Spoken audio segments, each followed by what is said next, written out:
You're listening to the Be Business Bee podcast. Buzzing for business. Hello and welcome to the Be Business Bee podcast. Coming up on this week's show, find out why BT is soon to be going mobile and why you could soon be clicking and collecting parcels from Sainsbury's. The Be Business Bee podcast. The best business podcast not on the radio. BT has confirmed that it will keep the E brand for consumer customers after completing its £12.5 billion takeover of the mobile company. Following the approval from the Competitions and Markets Authority, the CMA, BT announced that the acquisition of the E brand will be incorporated into its existing structure of BT, with the E brand focusing on the consumer mobile, broadband and TV market. E will also be delivering the Emergency Services Network contract, which it won from the government for £1 billion last year. BT is clearly hoping to achieve synergies from this, as it already has 10 million households who currently have access to their home products and services. BT is planning on using its own brand for the business customers, which could suggest that the strategy is going to increase the upselling to business customers of E products and services. It could also suggest that BT feels that its business customers have more faith in the BT brand and it has a greater level of credibility. BT has also reported that revenue was up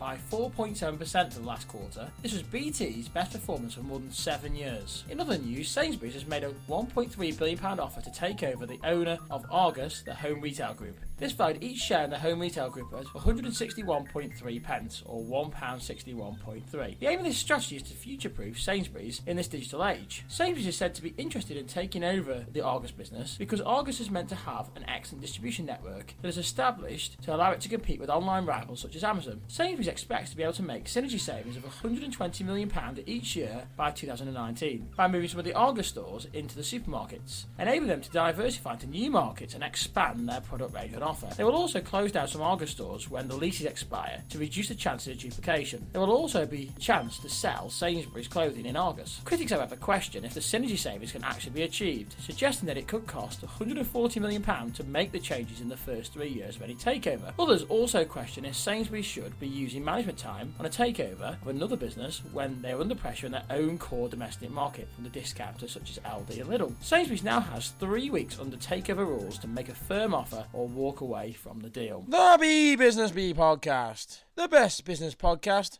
not on the radio. In or out, it's the great EU debate. Over the next few podcasts, we're going to look at some of the arguments over the EU membership for the UK, with the referendum being offered up by David Cameron. In this show, we're going to look at who are the largest economies based on GDP in the world. We'll then look at how many of these are actual member states of the European Union. We can then see if membership of the EU does contain the world's largest economies, or if the EU is not as strong collectively as some try to make out. So in 2015, the world's largest economies were ranked at first place being the USA, second place being China, third place being Japan, fourth place being Germany, fifth place being the UK, sixth place being France, seventh place being India, eighth place being Italy, ninth place being Brazil, and 10th place being Canada. Of that list, only fourth Germany, fifth the UK, sixth France, and eighth Italy were members of the EU. This does give some credibility to the belief, which the Leave group has got, the UK could be better off trying to pursue trade agreements with countries outside the European Union, whilst trying to agree individual agreements with EU member states who we trade with largest and have got the most value. However, on the other side, you have to consider that the protectionism that would be placed upon the EU if we were to leave would force quotas and tariffs to be paid, and that could impact on the overall competitiveness of the UK and the exports that we have. This could then see the UK GDP fall. At the end of the day, the decision is ultimately yours. If you think that being a member of the European Union will benefit, then that's a great thing to do and vote for that. Or if you think it's going to restrict economic growth, of course you'll vote to leave. Be Business Bee podcast word of the week.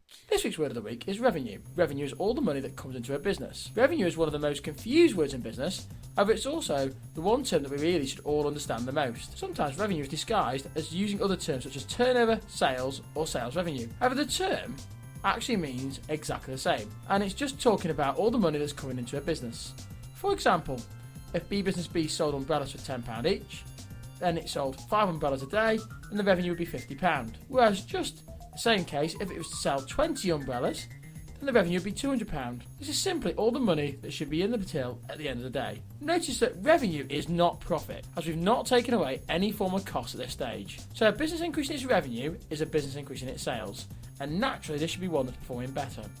And that's why revenue is the Be Business Bee word of the week. You're listening to the Be Business Bee podcast. Buzzing for business. Hello and welcome to one of our new features on the Be Business Be podcast. This is Under Pressure, where we've got contestants who are going to face questions, all business related, for 30 seconds. And obviously they're going to answer them in time now. In today's show, we've got Mr. Harben. Hello, it feels great to be on the Be Business Be podcast on playing the game Under Pressure. And we've got Mr. Blackburn. Hello, feels great as well to be here with these two business people. Now, I must point out that Mr. Blackburn is a maths teacher, and Mr. Harben is a business teacher, as you know. You've seen him in our videos already. Just to also point out, do you want to ask the question on the podcast now that you asked me before we started, Mr. Harben? What are the questions going to be? He seems to be finding it difficult to understand that part of the quiz is the fact that I asked the questions. So for anybody who's unsure how this works, I ask the questions in 30 seconds. As many correct answers as possible. We'll tally up your score, see what you get. Shall we toss a coin to go first? Yeah, I've got a coin, yeah. Oh, Mr. Blackman's deep into his pocket now. He's into his wallet as well. Look at this, we haven't seen one of them for a while. And now he gets a heads or tails, Mr. Harben. How about heads I win, tails you lose? No, I'm not going for that, no. Okay, I'll go heads. Right, Mr. Harben's gone for heads. That's his favourite Right. part of the body, I think.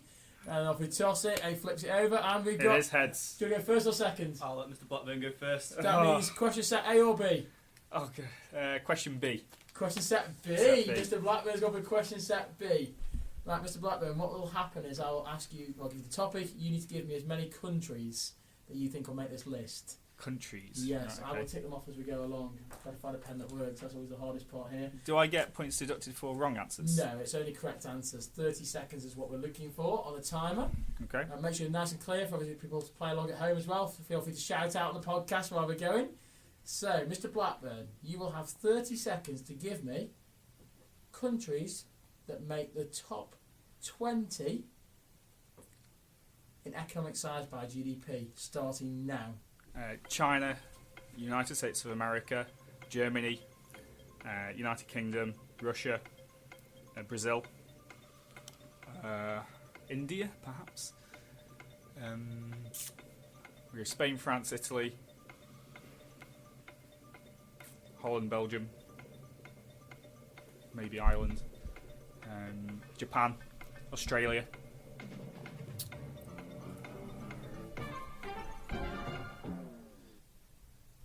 Go for Argentina. Time is up. Oh. Where is your time? Mr. Blackburn, you said United Kingdom. Correct. Yes. You said United States. Correct. You said China. Correct. You said Japan. Correct. You said Germany. Correct. You said France. Correct. You said India. Correct. You said Italy. Correct. You said Brazil. Correct. You said Australia. Correct. You said Russia. Correct. You said Spain. Correct. You said the Netherlands. Correct. So the ones you didn't get was Canada, Korea, Mexico. Which Korea? It would have been South Korea, of course. Oh. Indonesia, Turkey, Switzerland, Saudi Arabia. That by my quick calculations gives you 1, 2, 3, 4, 5, 6, 7, 8, 9, 10, 11, 12, 13. That's pretty good. 13 points. I'd just like to point out you actually have 35 seconds though there. You know, just put that on the... Yeah, but I didn't say anything those last 5 seconds. And don't worry, I was going to crop that down on the Yeah, podcast, but Mr. Harben now ruined how the podcast Right, works. listen to the last 5 seconds. Did I say anything? No, if he wants to bring it up, let's bring it up. Come on. Listen to the last 5 seconds. He's going to make something of it. Let's listen to it. Come on. So when I put the timing track into that, clearly now you know why we've gone over, so that's why. Thanks, Mr. Harben, for ruining this podcast. Anyway, swiftly moving on. Now, Mr. Harben, I will say that one of our students, Phoebe, was saying that she thinks you should be getting in this one, and I've told her what the question Mr. Harben was going to get, so you did thankfully choose the right question set, otherwise it would have been slightly difficult. She thinks you should be getting 20. Right. Now, bear in mind, Mr. Blackburn, a maths teacher, scored 13 on his question set. Yep. Here we go for your question set. Mr. Harben, you will be giving me, in 30 seconds, I want to make sure as well. Mr. Blackburn is timing this as well. In fact, Mr. Blackburn, do you want to do the time for me? Should you time it? Mr. Blackburn time the 30 seconds. Well, you have yours. Yeah. We'll do double time. This Yeah, is double time. Mr. Harben gets his watch out now as well. Oh. Feel the pressure. Feeling it. I've got hand sweats. Good, right. Do you need to Within go in? 30 seconds, you will be giving me countries who are members of the European Union. Your time starts now. UK, Belgium, Italy, France, Czech Republic. I've said Italy, Switzerland, Finland, Is Andorra on there? France, Spain, Russia's still on there, isn't it? Germany. Oh, what other countries are there?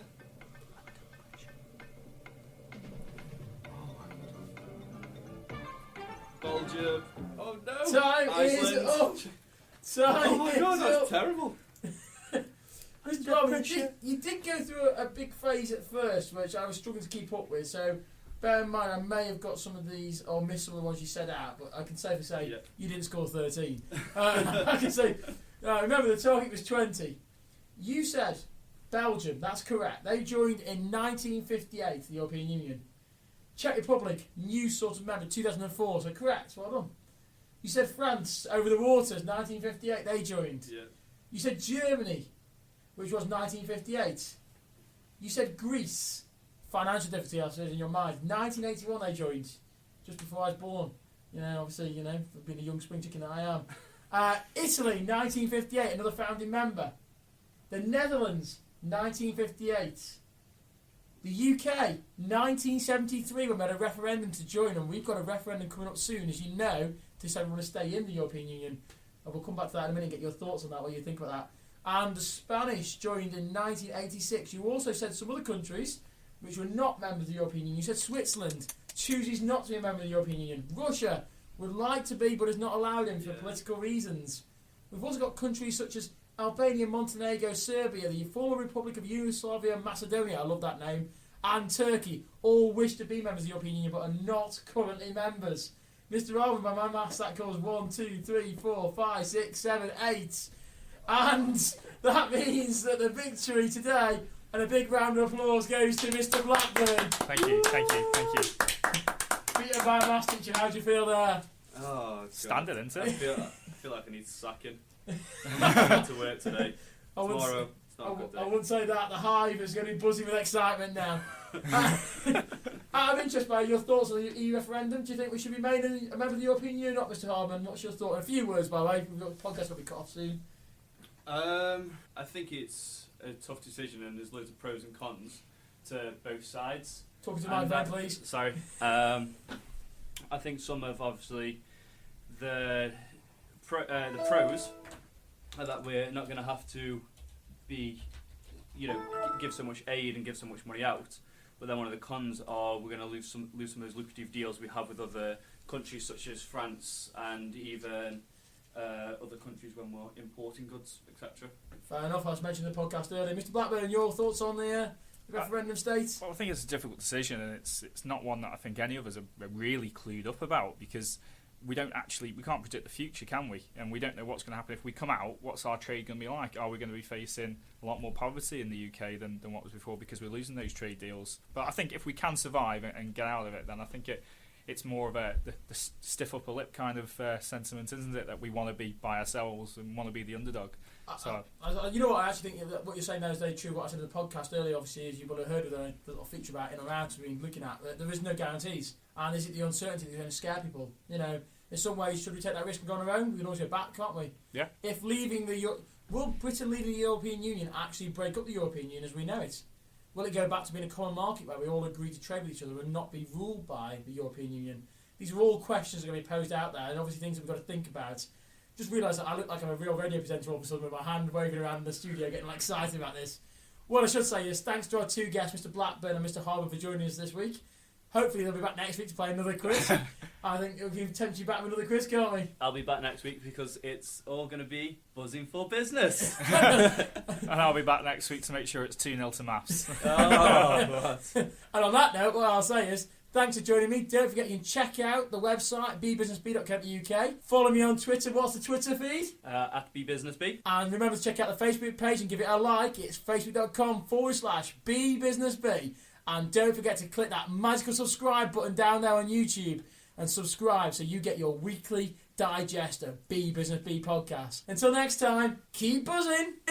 You're listening to the B Business B podcast. Buzzing for